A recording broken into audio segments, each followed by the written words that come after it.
Okay friends, it's time to get started on our job. One of the first things you want to do is safely raise and support the front of your vehicle so the wheel's off the ground and the suspension is hanging. Now the next thing we're going to do is go ahead and move to our center cap. If you were to look along the center cap and the rim, you're going to find a little slot. You can use a small pry bar, carefully get in between, but be careful not to damage your wheel. Go ahead and pop that off of there. We'll give it a quick inspection. Set it aside. After that, go ahead and remove all 5 of your 19mm lug nuts and then the wheel.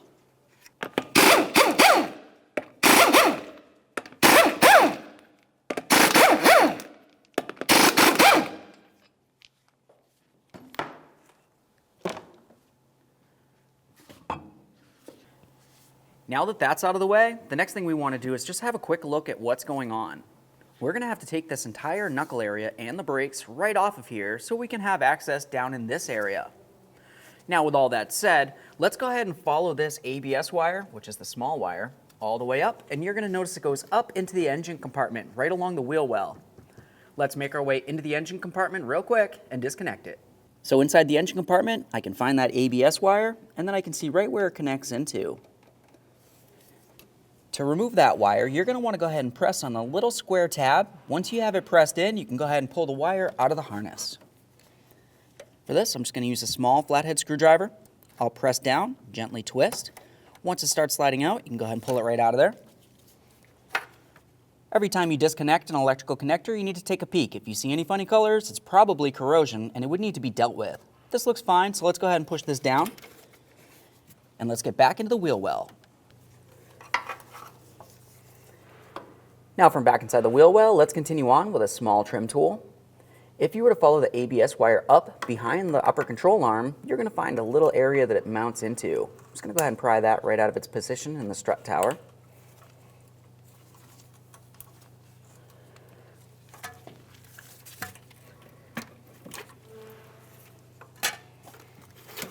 Let's pull that down. Now we're going to dislodge it from the flex hose.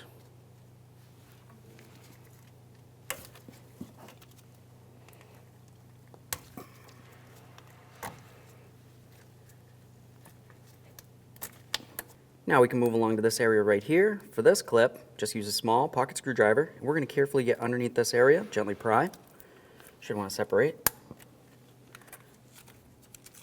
Go ahead and pull the wire out of there.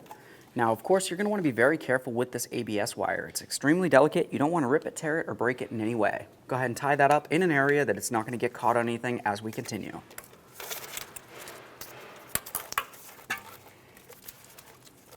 Let's move along to the outer tie rod end. Generally on these, you're going to find some sort of locking cotter pin. Go ahead and remove that, and then remove the nut.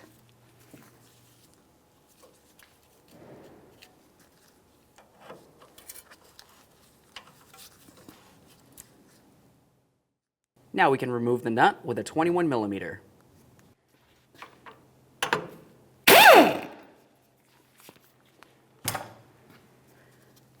Lift your outer tie rod end out of the knuckle. Give it a quick inspection. Go ahead and set that aside. Now let's move along to the other side of the knuckle where the brake caliper is going to be located. We're going to have to remove 2 18mm headed bolts for the caliper bracket. There's one here, and there's one just right above it. Let's go ahead and remove the pair. As I start removing it, I'm going to go ahead and fully remove the first one, put it back in a couple threads, and then I'll just go ahead and remove the second one. After I get the second one completely out, I can fully remove the first.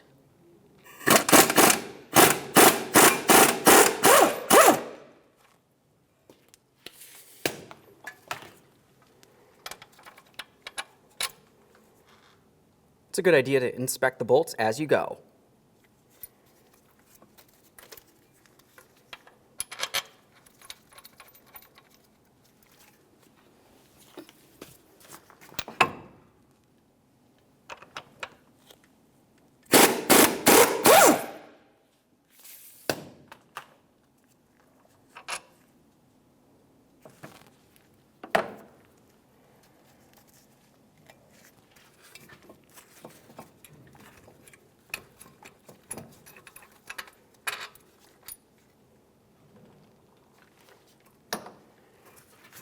Let's carefully grab that caliper. We're going to slide it off of the rotor. Once you have it off, it's a good idea to just take a peek at the brakes. You want to make sure they don't look like they're worn at an angle, and also make sure it doesn't look like you can see any fluid. If you do, it's probably brake fluid, and that's no good. You'd have to replace the caliper. This one looks fine, so I'm going to put it aside, making sure I put no pressure on my flex hose. Remove your rotor, inspect it, set it aside. Let's remove our 30mm axle nut.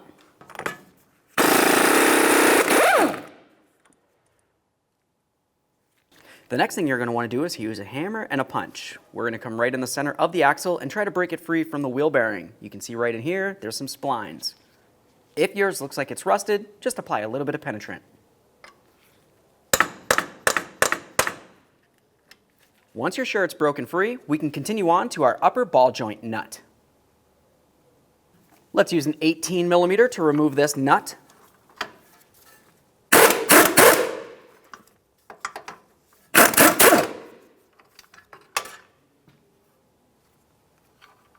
Go ahead and take that nut and put it on just a couple threads. Not very much so it feels like it's bottomed out against anything, just so when we go ahead and bonk this to break it free, the knuckle can't fall down and potentially hurt you.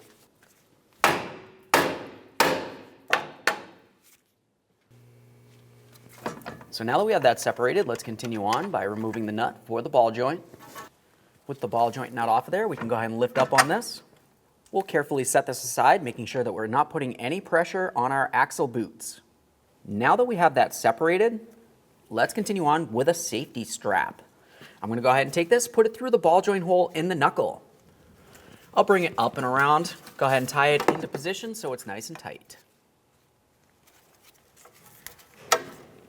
Now at this point, this can flex around. Let's move to our lower ball joint.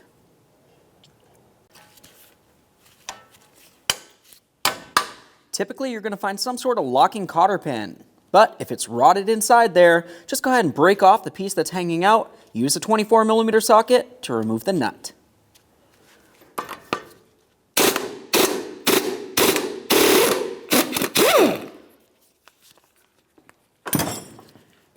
Now we're just going to go ahead and take that ball joint nut, put it on a couple threads, and then we can start breaking the knuckle free from the lower control arm. Let's continue on with a pickle fork and a hammer. I'm going to come right in between this area and get ready to separate it.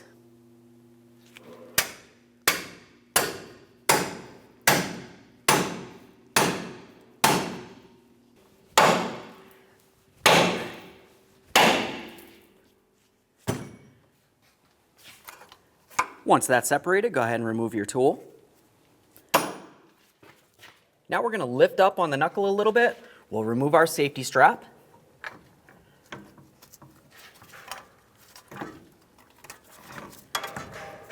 Holding onto the knuckle, I'm going to lift it up again, remove that lower ball joint nut.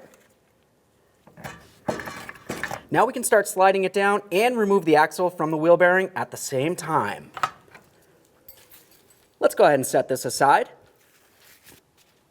All right, so now that we have that out of the way, let's move along to where the lower ball joint connects into the lower control arm. The area that you want to pay attention to is the snap ring that goes right around the top of that ball joint. We're going to use some snap ring pliers. We'll get into each of the ears, give it a little squeeze, it's going to separate them, and then we can pop this up and off of the ball joint.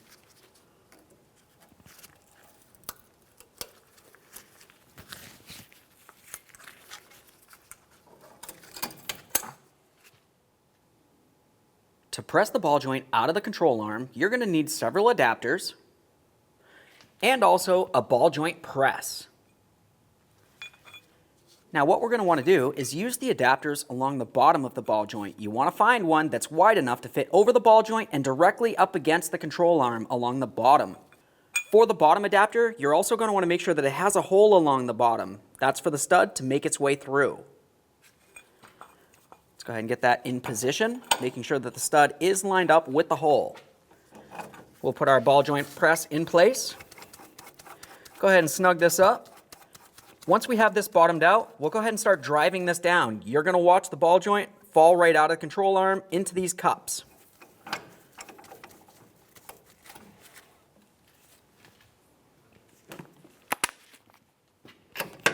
Make sure you're holding on to everything so when it breaks free, it doesn't come falling out and potentially hurt you.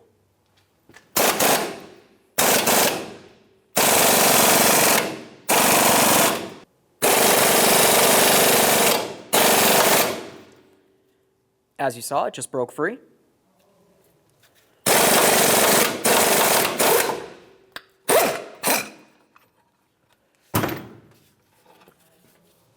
Now we can start removing our tools and the ball joint.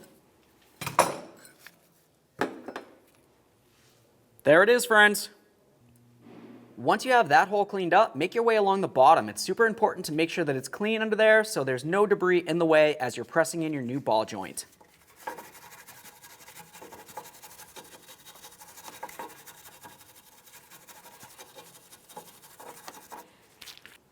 Now it's time to install our brand new lower ball joint.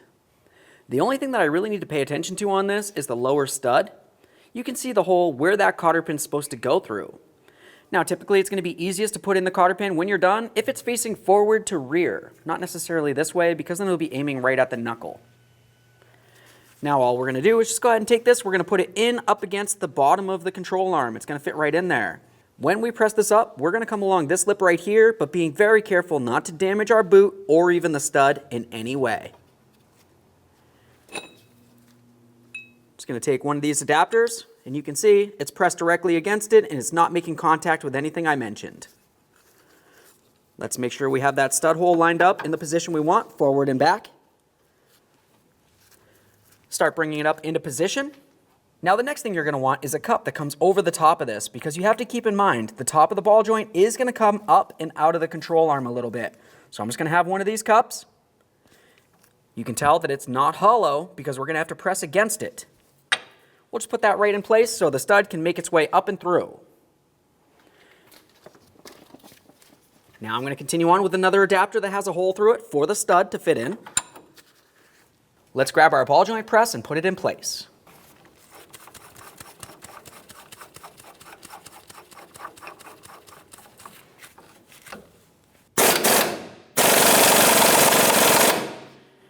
As I start pressing this into place, I'm going to, of course, pay attention down along the bottom. Just take a peek. You want to make sure it's going up as straight as possible. Also, you want to make sure you can see the stud coming through this area because you don't want to damage it in any way.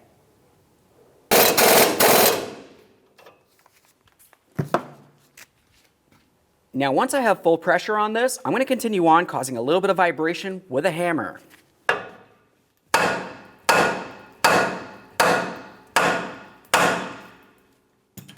The reason why I wanted to cause some vibration is just to make sure it's completely set in position as needed. Now we can go ahead and remove everything and double check our work.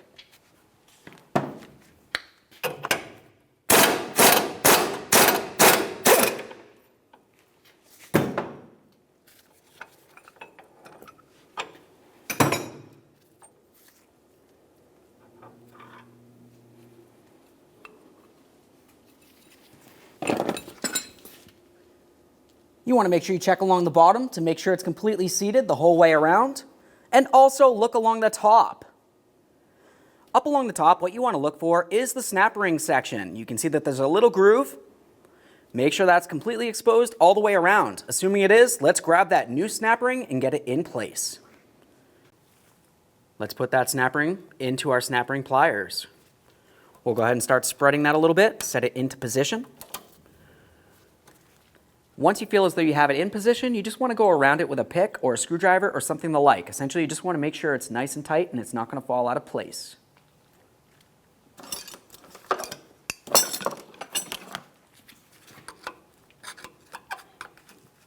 Perfect. Now let's grab the knuckle and get it in place. Let's get our hub back on here. We're going to try to line up the axle shaft with the back side of the bearing. At the same time, let's also be lining up the ball joint stud with the bottom of the knuckle. We're going to go ahead and slide it up, and then we can put the ball joint nut on. Now once you have it slid up there, go ahead and start on your ball joint nut.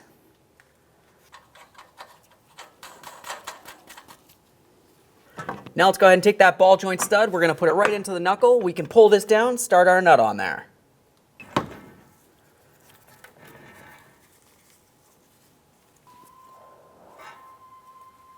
Let's put the nut on the upper ball joint. Let's go ahead and bottom this out, and then we'll torque it to 41 foot-pounds.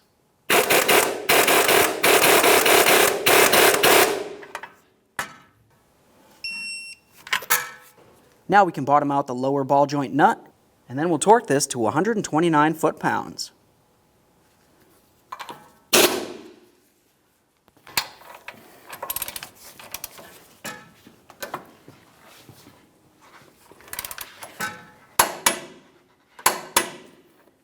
Now that you have it torqued, the next thing that you're going to want to do is go ahead and pay attention to the slot on the nut in comparison to the hole in the stud.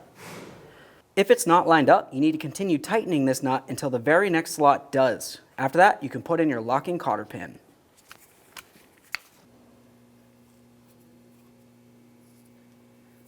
Go ahead and pin this over.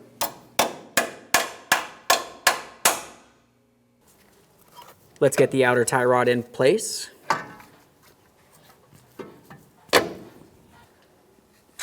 Once it's in, go ahead and put on your nut. Now we'll torque this to 52 foot-pounds.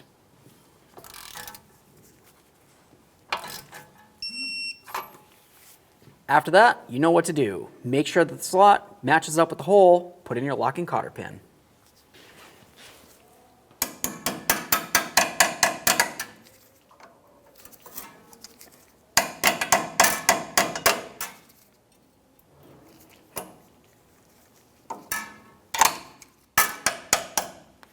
Now the next thing that you're going to want to do before you go ahead and put the rotor on is to pay attention to the hub mating surface here. We want to make sure that it's clean and free of any debris, and then after that just apply some copper never seize. Also, looking at the back side of your rotor, you want to make sure that right here where it's supposed to mate up against that wheel bearing is nice and clean and free of debris as well. Assuming everything looks good, let's go ahead and put the rotor on.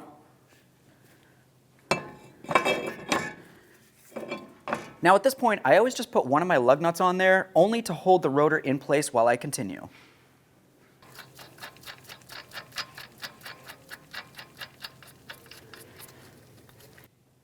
Now I'm going to go ahead and clean down the rotor braking surface on the outer aspect and on the inner aspect. You can just go ahead and wipe this down and turn it as needed. Now it's going to be time to get ready to remount our caliper. Before you do, make sure you clean the threads on your mounting bolt and apply some red thread locker. Now when we put the caliper in place, you want to pay special attention to the flex hose itself. When it goes up on here, you want to make sure that it doesn't look like it's twisted like a pigtail in any way. That's going to restrict brake flow. Let's go ahead and start in both of our mounting bolts. After we have them started in, we can bottom them out and torque them to manufacturer's specification.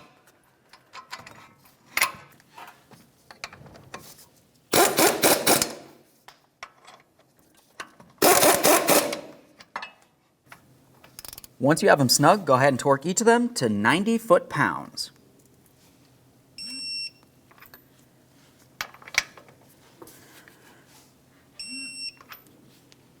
Let's start remounting our ABS wire.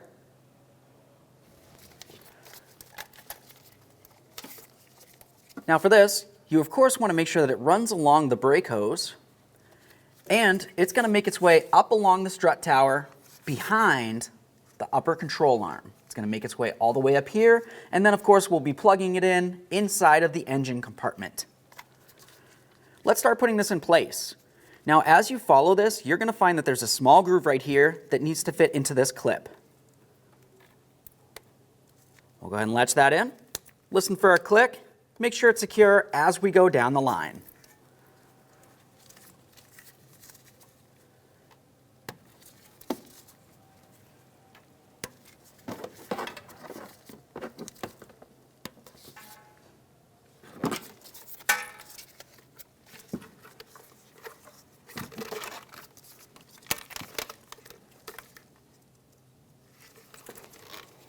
We're going to make sure we press that into the strut tower where it needs to be.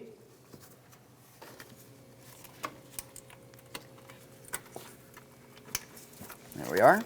Let's take that ABS wire, we'll put it right up here. Make sure you put it someplace where you will not forget to reconnect it. Now let's continue on to putting on our axle nut. For this, typically I'm going to use some red thread locker. We'll take the nut and put it right on there. Now at this point, you're going to want to bottom this out by hand with a ratchet. You never want to use an air tool on this because you don't want to compress the bearing in any way. Let's remove our lug nut. Now we can get the wheel up on here. At this point, you're going to want to start on all of your lug nuts, bottom them out, get the wheel back on the ground, and then we can continue on by torquing our lug nuts to 100 foot-pounds.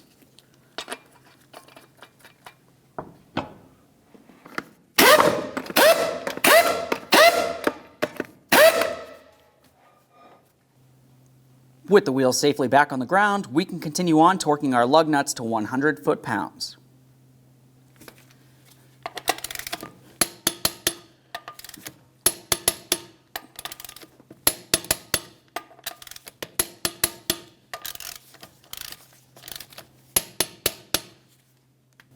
Now we can torque the axle nut to 184 foot-pounds.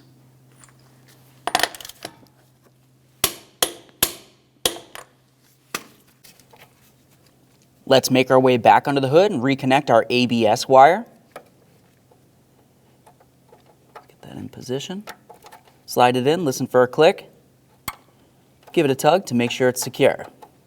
Now typically when you do something like this, you're going to want to make sure that you get yourself safely down to your local alignment shop. Thank you for watching.